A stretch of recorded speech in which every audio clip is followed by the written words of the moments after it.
بسم الله الرحمن الرحيم، والصلاة والسلام على رسول الله وعلى آله وأصحابه وأتباعه إلى يوم الدين. أما بعد، يا أيها الذين آمنوا اتقوا الله وقولوا قولا سديدا يصلح لكم أعمالكم ويغفر لكم ذنوبكم، ومن يطع الله ورسوله فقد فاز فوزا عظيما. أما بعد، السلام عليكم ورحمة الله وبركاته. طيب، رمضان لا ملايكمان قبولك وتا ڕۆژی مانگی ڕەمەزان ساتەکانمان بەسەرمانە تێدەگەڕێت. ڕەمەزان نیعمەتێکی گەورەیە، خوای گەورە بیداتە هەر کەسێک. بەڕاستی نیعمەتە، ئەو نیعمەتە و ئەو میوانەی کە خوای گەورە ئینێرێ دەستکەوتی زۆری تایە. ئینسانی موسڵمان بتوانێت خوا لە خۆی ڕازی بکە، زۆر شت ئەتوانێت خوای گەورە ئەیخاتە یادی ئەو مرۆڤە کە محاسەبەی خۆی بکە. چۆن کۆتایی بە مانگی ڕەمەزان بێنین، ساتەکانی کۆتاییە و چۆن کۆتایی بە مانگی ڕەمەزانی پیرۆز بهێنین. لە ئاخر لەحظەکانە ئەم چەند مەرجەیان ئەم چەند خاڵە بکەین. من وا ئەزانم چاک و باشە. یەکەمیان سوپاسی خوا بکەین لەسەر ئەوەی ئەلحەمدولیلا، زۆر دوعا بکەین، بڵێ خوایە لێت بەرزیاو بێ توانیمان ڕەمەزان بگرین و تەمەنمان درێژەوە بوو کە ڕەمەزانمان ئەوە تەواو کرد. گەورەترین نیعمەت ئەوەیە. سوپاس بۆ خوا، تۆ توانیت خوای گەورە تەمەنێکی پێدای، ڕۆژی گرتووە و ئەلحەمدولیلا توانیت، و خەڵکەیە تەمەنێکی پێدراوە بەڵام نەیتوانێت ڕۆژ بگرێت. خەڵکێکەیە لەگەڵ من و توا بوو، لە ناو ڕەمەزانە وەفاتی کرد، لە پێشی ڕەمەزانە وەفاتی کرد. لەم خێر و بەرەکەتە نەما ڕۆیشت، بەڵام تۆ سوپاس بۆ خوا ئەوە تا من و تۆ هەناسای کێشتین و هەماین و چاوەڕێی جەژنەکەین. ئەمە نیعمەتێکی گەورەیە، دەستکەوتێکی گەورەیە بۆ هەر هەموومان. ئینسانی موسڵمان زۆر سوپاسی خوا بکە کە ئەم مانگەی کردە قسمەتی، بۆ نەسیبی، بۆ نەسیبمان. گەورەترین دەستکەوت ئەوەیە کە ئینسان سوپاسی خوای پەروەردگار بکە زۆر لەسەر ناز و نیعمەتی ڕەمەزان. دووەمیان هەستکردن بەترس بکەین لەوەی کەوا زۆر بپاڕێینەوە و بترسین. ئێمە کار و کردارمان کرد، هیلاک بووین، یەک شتێ ماوە، گرنگ ئەوەیە قبوڵ بێ، گرنگ ئەوەیە قبوڵ بێ. بە دوعاکانمان بەردەوام دوعا بکەین، بڵێ خوای لەمان قبوڵ، ئەوە گرنگە. کۆتاییەکەی ئەمەیە، خوایە عیبادەتمان لێ قبوڵ کە، ئەوە نوێژمان لێ قبوڵ کە، هەموو ئەوەی کە خۆت کردوتە و ئەوەی تەواوی موسڵمانان کردێتی کە ئاخر فتارە، ئاخر بەربانگە، دوعای زۆر بکەین. ئەم سەعاتانە ڕوا بەسەرمانە دوعای زۆر بکەین، بڵێ خوای ڕەمەزانمان لێ قبوڵ کە. دوعای ڕەمەزانیش هەر بڵێین خوای ڕەمەزانمان لێ قبوڵ کە.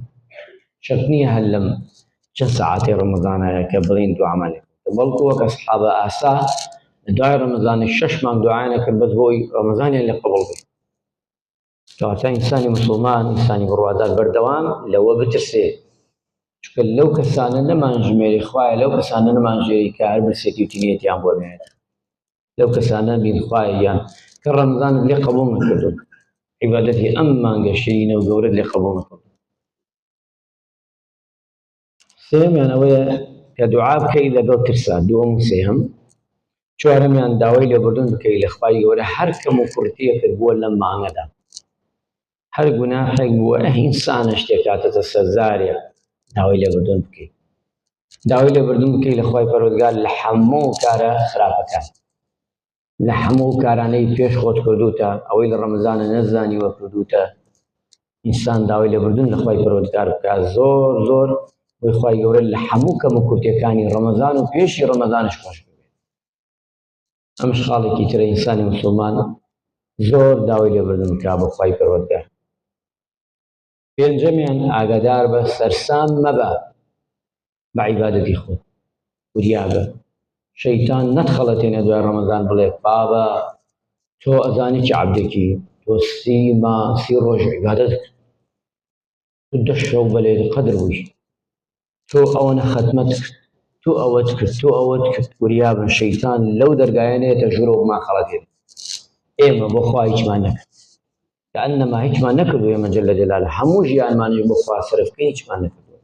بەڵام ئینسان عەجوب نەیگرێ مەغرووری نەیگرێ خۆی بە شت نەزانێ ئەوە خەتەرە لە دیوانی خوایە لە دیوانی خوایە ئەبێ گشتمان چی بین فەقیر بین خوای گەورە دەوڵەمەندە ئێمە فەقیرین خوای گەورە خاوەنی کردارە قبوڵەکە ئێمە بەس کردار دەکەین کەواتە ئینسان وریابێ عەجوب و سەرسام بەخۆی نەگرێ سەبارەت بەو چاکانەی کردوێتی لە ڕەمەزانە چکە ئێمە نازانین ئایا ئەو چاکانە قبوڵە یان نا لەوەیە کەسێک ڕبعی ئێمەی نەکردبێ و خوا لێ قبوڵ کردبێ ئینشاءڵڵا هین ئێمەش قبوڵ لەوەیە کەسێک زۆرشی کردبێ و قبوڵ نەبێ تۆ وەک ئەسحابە ئاسا سەحابەکانیان فەرموو ئەگەر بزانین یەک سوژدەمان لێ قبوڵە بێ ئێتر دڵمان خۆش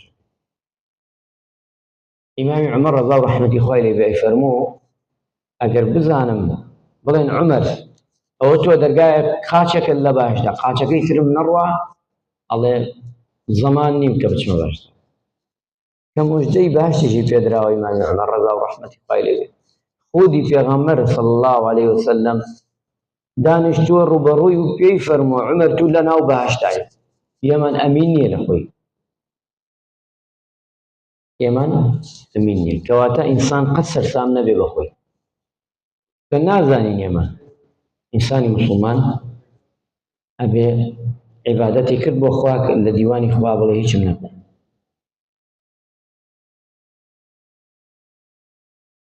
نیازێکی پاشت هەبووە و ورەیەکی پۆڵاییت هەبوو بۆ کردەوەی چاک لە ڕەمەزانە هەوڵدە لە دوای ڕەمەزان ئەمە بەردەوام باز بۆ خایسە هەمومان لە ڕەمەزانە باڵەنسی ئیمانەکەمان بەرز بووەتەوە حەزەکەین هەموو چاکەی بکەین چەندێ قورئان بخوێنین تێر ناخۆین چەندێ نوێژ بکەین هەر حەزەکەین نوێژ بکەین چەندێ بین بۆ مزگەوت هەر حەزەکەین بێ بۆ مزگەوت چەندێ سەدەقە بکەین حەزەکەین زیاتر بکەین چەندێ زەکات بدەین حەزەکەین زیاتر بکەین هەموو کردەوە چاکەکان لە ڕەمەزانە سوبحان الله هەر حەزەکەی زیاد هەر خۆت بە مەقدورە زانی هەر خۆت بە کەمتەرخەمە زانی لە چی لە بەرامبەر چاکەکان ئەبێ لە دوای ڕەمەزان ئەم هیممەتە بەرزیە چی بێ داینەبەزێنی بە تایبەتی ئەو کەسانەی کە تازە گەڕانەتەوە بەلای خوا تازە ئاشنای مزگەوت بوون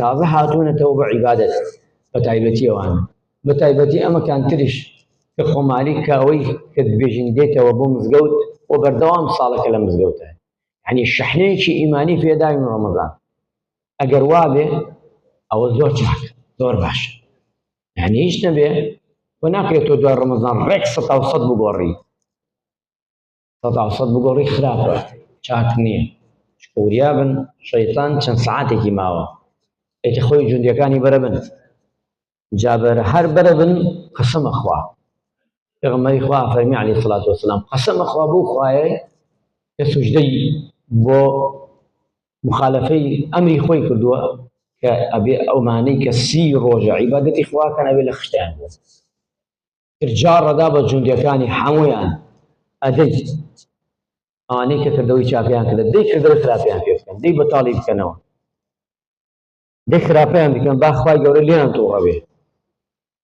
ئەوان ئاوا دێنە ساحەکە ئاوا دووبارە وا دێتەوە ئەیتر بە هەموو قووەتیان دێنە ساحەکە بۆی چی بەندەکانی خوا بۆی ئومەتی پێغەمبەر تووشی گوناح و تاوان و سەپێکی دا بڵێن خوایە ئەو بەندەکانتە ئەو ڕەمەزان عیبادەتیان کرد ئەوەتە کردەوەی خراپە بۆیە بتوانین ئەم چەند خاڵە بۆ خۆمان هەڵگرین بۆ دوای ڕەمەزان زۆر کارێکی باش و چاک ئەتوانین سودمەند بین بۆ ڕەمەزانمان و پاشی ڕەمەزانمان ئینشاءالله تعالی خوای گەورە عیبادەتمان لێ قبوڵ کە ڕەمەزان چونکە بەڕاستی گریانی وێ زۆر نیعمەتێکی خۆشە ڕەمەزان زۆر جار ئینسان کە ڕەمەزان تەواو بێ گریانی تێ ئەوانەی عاشقی ئەگەر کەلیمەکە دروست ببێ ئەوەی تامۆزرۆی عیبادەتە سبحان الله دڵی تەنگە بێ تامۆزرۆی نوێژ و جومعە و جەماعەتە دڵی تەنگە بێ تامۆزرۆی ڕۆژووە دڵی تەنگە بێ هەشە ئیمانی کزە ئیمانی لاوازە هەشە تاقەت عیبادەتی نییە هەشمانە هەر ئەستەن هەر عیبادەت ناکە ئەمە خوایەتی ڕۆژێ زووتر تەواو بێ سبحان الله چونکە بە گوێرەی ئیمانە بە گوێرەی باڵانسی ئیمانەکەت چەندێ بەرز بێ حەزەکەی بەڵام تر خوای گەورەش ئەرحەم الراحیمینە زۆر جار ئێمەژین خودایە دوومان بوایە وەزای 6 مانگ وایە بڕاتان هەبێ لەوەیە دە ڕۆژی تر بەدەمیەوە وایە نەمانتوانێ حەمکە مسلمانە عیبادەت بکە. خوای گەورە خۆی چاکی لێزانێ، خوای گەورە حیکمەتی هەیە 30 ڕۆژی دانا و مانگێکی داناوە، خۆی چاکتر و باشتری لێ ئەزانێ. چکە ئێمە ئەوەی کە داناوە خوای گەورە جێبەجێمان کردووە، فەرمانێکی گەورەی ئەڵڵا گیانمان زۆر بە جوانی جێبەجێ کردووە. چەندێک خۆشە ئێستا تۆ شایەتمان هێناوە، شایەتی ئەدەی پێغەمبەری خوا نێدراوی خوایە. أشهد أن لا إله إلا الله وأشهد أن محمدا رسول الله. شایەتی ئەدەی کە نوێژ واجبە و خوا واجبی کردەوە نوێژەکەی. شایەتی ئەدەی ڕۆژوو واجبە و فەرمانی خوایە و جێبەجێت کرد. پارەت بێچی بۆ حەج و نەچی بێ ئەوە ناچی و عەمرەکەی لە پاڵی ئەوە بەگریان وەڵی خوایە ئەوەم بیتێ و سەحەتم بیتێ بچم عەورەش کرد. ئیتر ئەمانە ئەرکانەکانی ئیسلام و ئیمانش ئیمانت بەخوایە، بە پێغەمبەرە، بە کتابەکانە، بە مەلایکەیە. خوای گەورە ئەمانە لێ برسێ هەمووی لە قیامەت. بەندەکەم شایەتی دا من خوای تاق و تەنیام تۆشەشی بەڵێ. شایەتی دا ئەو پیاوەی کە ناردم وەلاتان کە نێنراوی منە بەڵێ پێغەمبەری خوای عەلەیهی سڵات. شایەتی دا ئەوانەی کە من ناردم واجبە و بە قسەی منت کرد فەرمانەکانی منی جێبەجێ کرد ئەڵێی خودایە گیان بەڵێ. ئەوەی توانیم کردم، ڕۆژوت گرت بەڵێ، حەجت کرد پارەت بوو، سیحەتت باش بوو بەڵێ. ئیتر ئەوە کەنز ئیمانت بە من بوو، مەلایکەکان بوو، ڕۆژی دوایی بوو، قیامەتە بوو، پێغەمبەرانە بوو بەڵێ. ئیتر لە دوای ئەمانە ئەگەر تۆ ئەمانە گشتی بەڵێیەکی باش بێ ئەبێ چاوەڕێی بی تەئکیدت لێ بێت، چاوەڕێی ئەوە بە موژدەت پێدەن ئەژن بڕۆ بۆ باشت. تەئکیدت لێ بێت ئەم فەرمانانە جێبەجێ بکەوە، خۆی ئەوانەی خوا ئەمری کردووە جێبەجێ بکەی بە جوانی بە ئیزنی ئەڵڵا، بە ڕەحمەتی خوا، بە میهرەبانی و سۆزی پەروەردگار بانگت لێ ئەکرێ بۆ باشت. چکە بۆ ئەم قسەیە لەسەر چی منەوەنە تەئیدم، تەئکید دەکەمەوە لێی، چکە لەسەر فەرمایشتی پێغەمبەری خوا عەلەیهی سڵات کابرایەتە خزمەتی ئەی محەممەد، ئەی پێغەمبەری خوا، چی بکەمەتمە باشت، چیم پێم بڵێ چییە، ئیسلام چییە من بیکەمە تا بچمە باشت. وتی ئەبێ شایەتمان بێنی، وتی هێناومە، وتی ئەبێ شایەتی بدەی من پێغەمبەری خوا، وتی شایەتیم داوە، وتی ئەبێ ڕۆژوو نوێژ بکەیت، وتی نوێژەکە چەندێ بکەم، وتی فەرزەکان بکەیەوە فەرزە و سونەتی، بەس فەرزەکانەکەم یەک ڕکا سونەت ناکەم. وتی باش، وتی ڕۆژوو بەس ڕۆژوو فەرزەکەم سونەت ناگرم، ئەگەر حەجەکە پارەم بوو ئەڕۆم نەبوو ناکەم. کەواتە وتی بەس فەرزەکانەکەم، ئەوەی فەرزە ئەی پێغەمبەری خوا، سونەت ناکەم هیچ.